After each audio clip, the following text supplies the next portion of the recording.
अच्छा, ऐसा धोखा हमारे साथ किया, भोगोगे तुम। ये जो निकलता है ना भोगोगे, ये अकाट्य होता है। क्योंकि किसी का भी हृदय, मान लो किसी भी जीव जंतु को आप कष्ट दें और उसका हृदय आह भर जाए, तो वो आह वज्र की लेख है, तुम्हें भोगना पड़ेगा। वो आह किसी की ना लेना जिंदगी।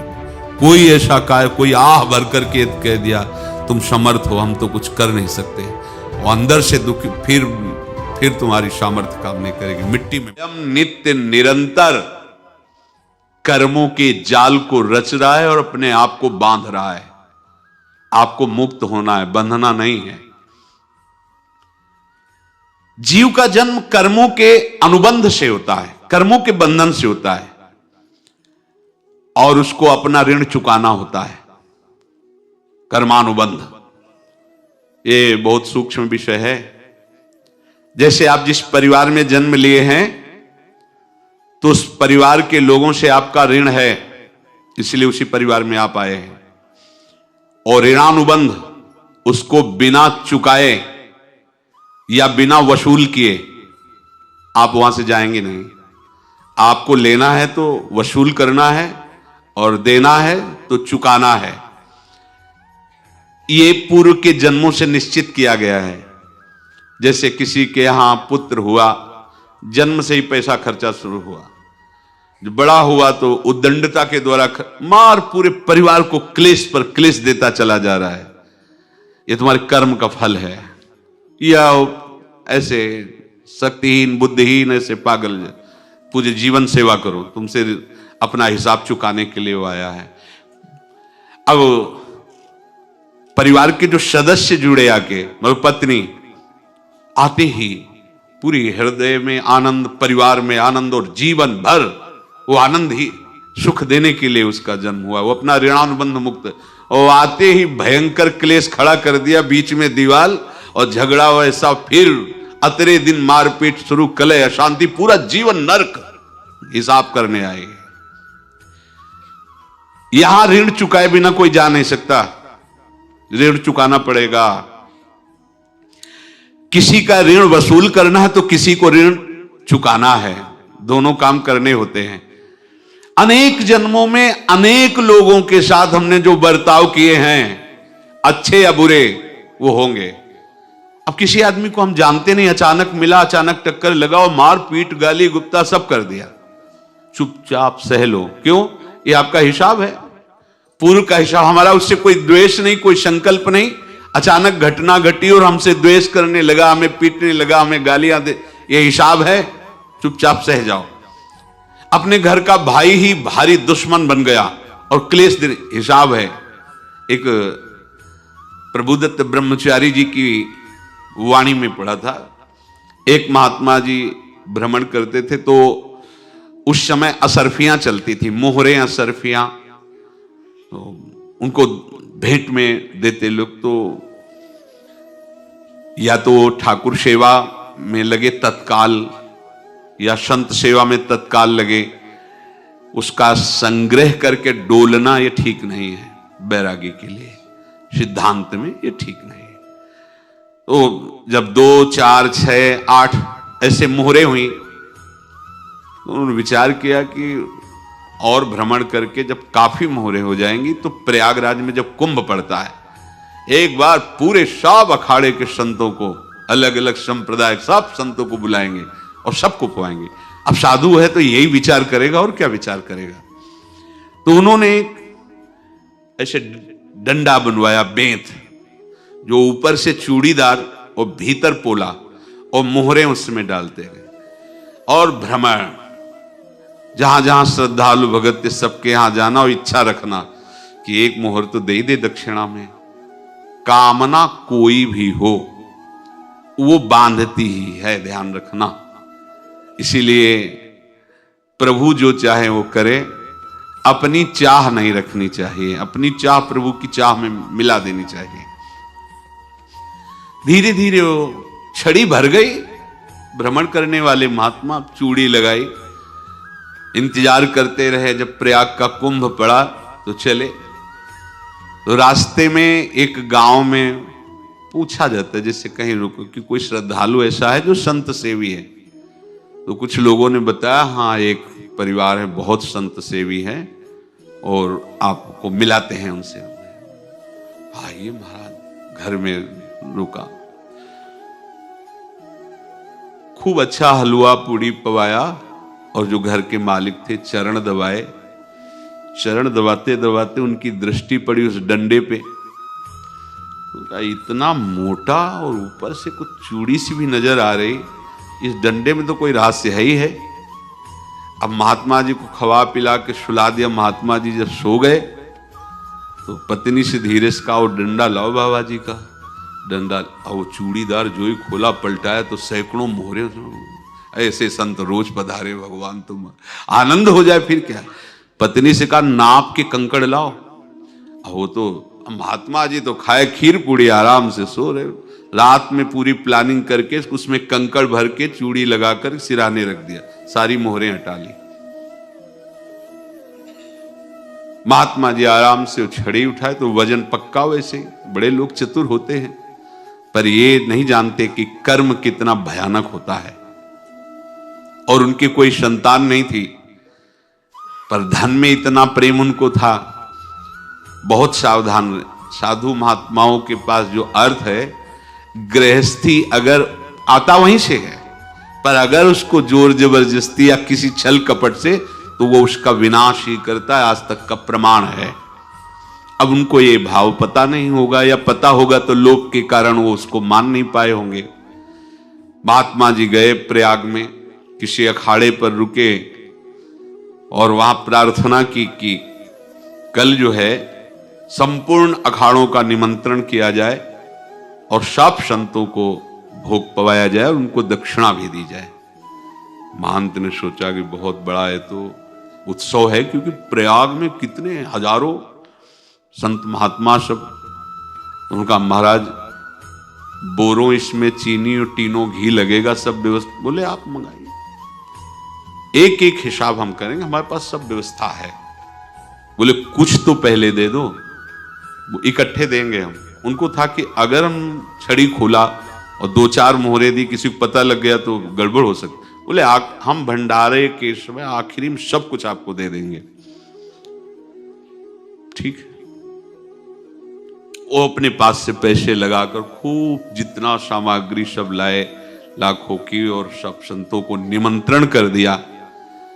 संत जन निमंत्रित हो गए, भंडारा बन रहा है। तब वहां के महंत है और उनका देखो भंडारा भी बन रहा है, संतों को निमंत्रण। अब आप अर्थ की व्यवस्था कीजिए, क्योंकि इतनी बड़ी हमारी सामर्थ्य नहीं थी जितना हमने किसी तरह हमने व्यवस्था की। अब मुझे अर्थ चाहिए, तभी आगे की व्यवस्था बढ़ेगी। संतों को दक्षिणा देंगे और जिनसे अर्थ लिया उनको दे। देखो रसोई बन गई है सब।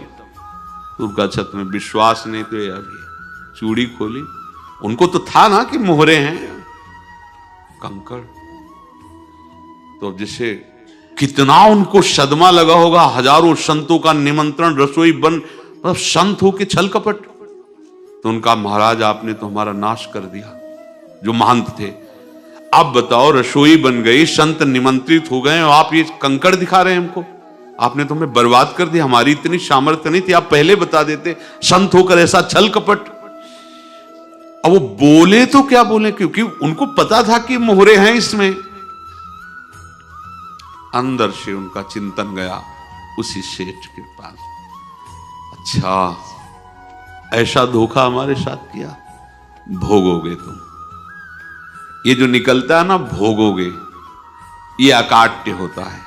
क्योंकि किसी का भी हृदय, मान लो किसी भी जीव जंतु को आप कष्ट दें और उसका हृदय आह भर जाए, तो वो आह वज्र की लेख है, तुम्हें भोगना पड़ेगा। वो देखो भीष्म जी को भोगना पड़ रहा है ना। सांप को ऐसे धनुष की नोक से उठाया और बंबूल के कांटों के ऊपर फेंक दिया। कई दिन तक छेदा हुआ, वो आह भर करके मरा। तो आपको 6 महीने बाणों की सैया पर आह किसी की ना लेना जिंदगी में।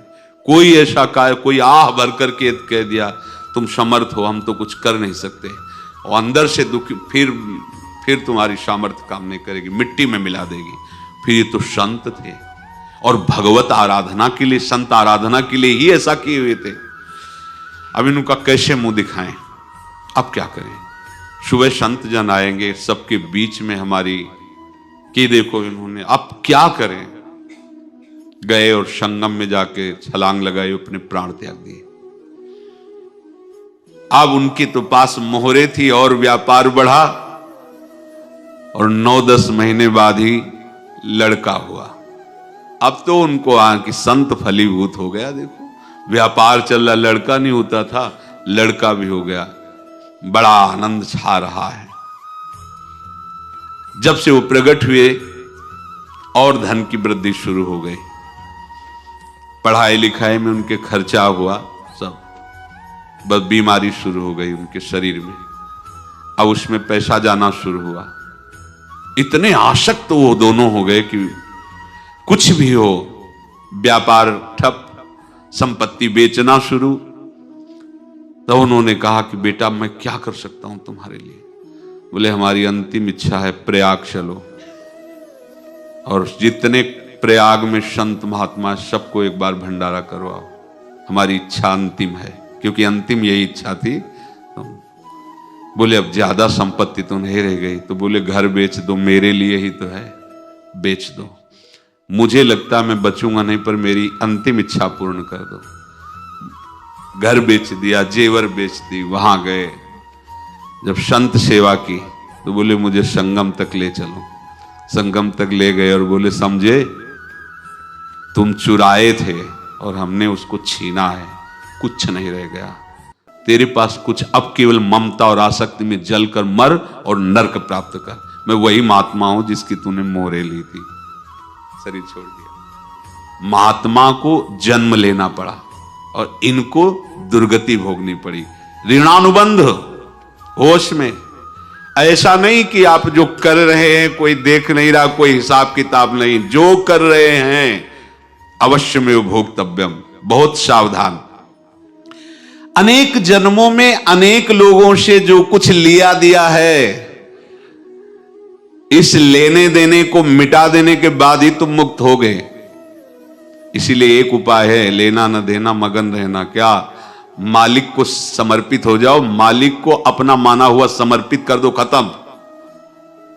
अहम त्वाम स्वरूपापेभ्यो मोक्षयिष्यामि, सब खत्म। आगे पीछे लेना देना सब खत्म।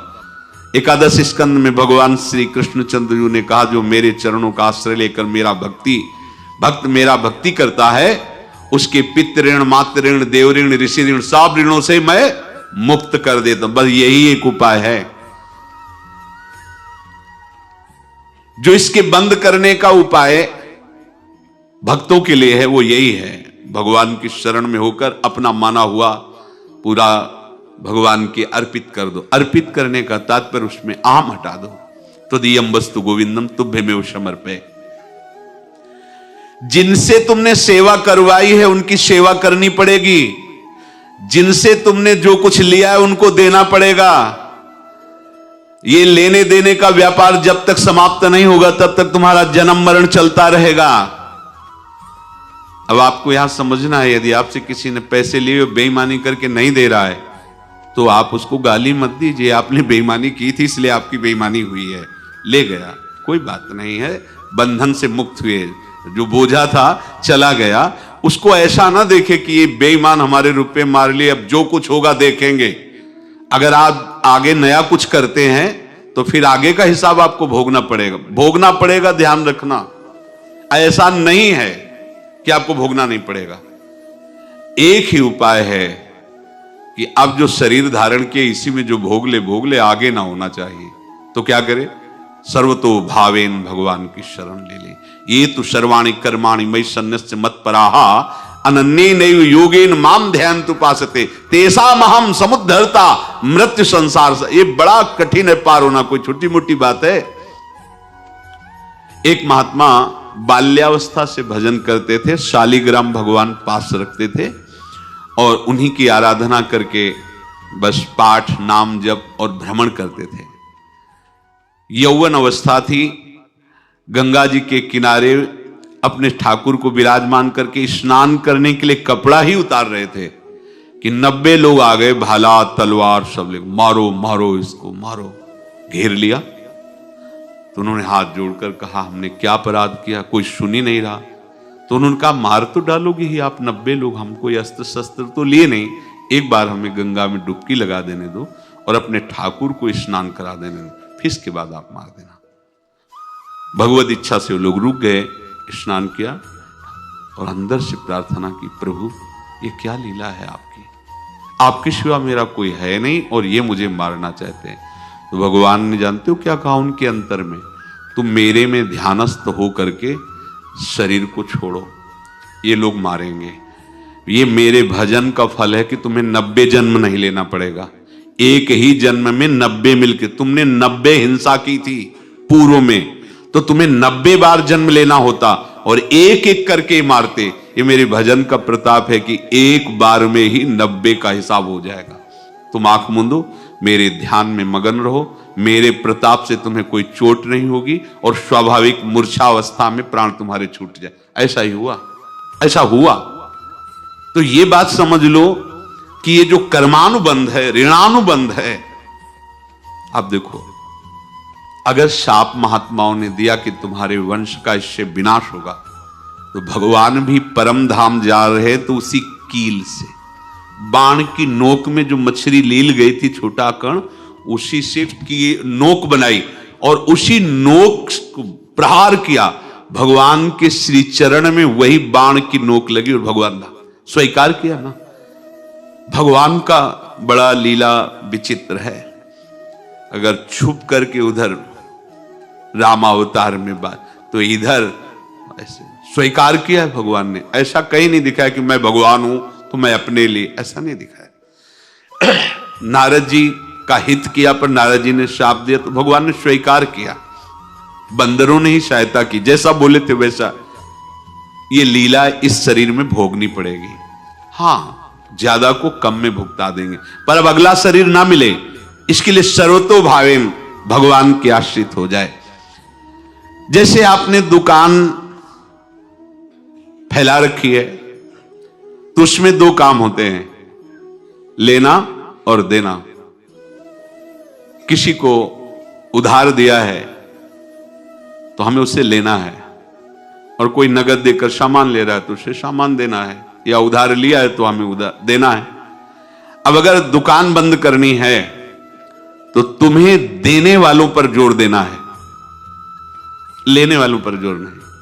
लेने वाला तो जाओ हम क्षमा किया, समर्पित किया, हमारा कोई संबंध नहीं, खत्म हो जाए, वो खुशी हो जाएगा। लेकिन देने वाला तुम अगर दुकान भी उठा दोगे तो जहां भी रहोगे तुम्हारे पास वो आएगा, लाइए हमारा। तो देने पर नजर रखिए, जिसका जिसका हिसाब है वो आपके सामने आता जाए, हटाते जाओ। लेने पर नजर मत रखिए और दुकान फौरन उठा दीजिए, नहीं अगर लेते देते रहे तो चलता रहेगा। आगे चलकर कुछ लेना न देना, मगन रहना बस अपने प्रभु के चिंतन में। अब हम कैसे जाने कि किसको क्या देना है, हमें क्या पता। तो हम पूरा हिसाब जिनको पता है उनको दे देते हैं, समझ रहे हो, उनको पता है क्या लेना है क्या देना है, तो इनके पास पहुंच गए, सरकारी हिसाब से सब बराबर कर देंगे। हमको अपनी जिम्मेवारी इनकी चरणों में समर्पित कर देना है, तभी हम जीवन मुक्त होंगे। ये रहस्य की बात है। प्रभु कह रहे हैं, यस्य सर्वे समारंभाः काम संकल्प वर्जिताः ज्ञानाग्नि दग्ध कर्माणं तमाहु पंडितम बुधाः। जिसके संपूर्ण कर्मों के आरंभ संकल्प और कामना से रहित हैं, तथा जिसके संपूर्ण कर्म ज्ञान रूपी अग्नि से जल गए हैं, उसको ज्ञानी जन भी पंडित कहते हैं, बुद्धिमान कहते हैं। पूज्य श्री भाई जी महाराज कह रहे हैं, जैसे वहां ज्ञानाग्नि से दग्ध कह रहे हैं, तो अपने वृंदावन वासियों का प्रेमाग्नि से सब कर्म संस्कार दग्ध होते हैं। जिस समय आपके हृदय में भगवत प्रेम का प्रादुर्भाव होगा तो लेश मात्र कभी तुम्हें दुख नहीं भोगना पड़ेगा। प्रेम का प्रादुर्भाव होते ही दुख का नाश हो जाता है, महासुख। जब प्रेम का प्रादुर्भाव होगा तो समस्त पाप भस्म हो जाते हैं, अशांति नष्ट हो जाती है, संसार ज्वाला स्पर्श भी नहीं कर सकती है। जब भगवत प्रेम का प्रादुर्भाव होता है तो हो सकता है उस उपासक के जीवन में दुखों का पहाड़ टूट पड़े, परिवार खिलाफ, शरीर रोगी, अव्यवस्था, बहुत बहुत कुछ, सब कुछ। कह रहे हैं इतना सब होने पर भी उसके हृदय में कोई भी